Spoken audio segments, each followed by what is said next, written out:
আসসালামু আলাইকুম, চলে আসলাম নতুন একটা রেসিপি নিয়ে। আর আজকের রেসিপিটা হলো আমি মাংসর ভর্তা বানাবো। একদম সহজ একটা ভর্তা বানাবো, অল্প একটু মাংস হলে হয়ে যায়। আর এখানে দেখেন আমি 3 টুকরা মাংস নিয়ে নিচ্ছি। আর 3 টুকরা গরুর মাংস দিয়ে আমি একটা মজাদার ভর্তা তৈরি করব। এখানে নিয়ে নিলাম পরিমাণ মতো হলুদ, অনেকগুলি রসুন, কাঁচামরিচ, শুকনা মরিচ, আদা কুচি এবং অনেকগুলি পেঁয়াজ, এগুলি লাগবে।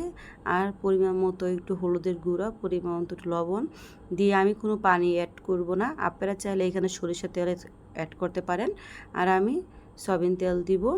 তেলটা দিয়ে এখন আমি ভালো করে মিক্স করে ডেকে আমি বসায় দিব চুলা 10 মিনিটের মতো। সরষের তেল দিয়ে গেলে কিন্তু ভর্তাটা আরও স্বাদ হবে, কেন আমি পরে সরষের তেল অ্যাড করব, এখন দিব না। তাই এই যে মিক্স করা হয়ে গেছে।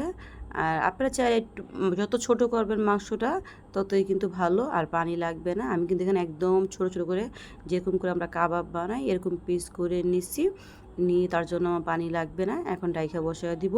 চলে আসতেছি 10 মিনিট পর। 10 মিনিট হয়ে গেছে, দেখেন অনেকটাই পানি উঠে গেছে। এখন আমি একটু নাড়াচাড়া করে একটু মিক্স করে, নাড়াচাড়া করব না, আমি এখন আরও 10 মিনিট মতো ঢাইকা বসায় দিব। চলে আসলাম 10 মিনিট, দেখেন হয়ে গেছে এই যে মাংসটা। এখন আমি একটু নাড়াচাড়া করে নিব।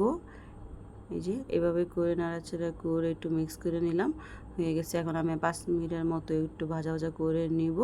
নিয়ে আমি শিলপাটা সবকটা নিয়ে নিছি, নিয়ে এখন ভালো করে মিহিন করে বাটিয়ে নিব। শিলপাটা এখন মিহিন করে বেটে নিব। আর এই ভর্তাটা কিন্তু শিলপাটা বেটে গেলে মজা। এই যে ভর্তাটা এখন তৈরি হয়ে গেছে। এই যে এখন আমি ছোট ছোট করে গোল গোল করে নিব।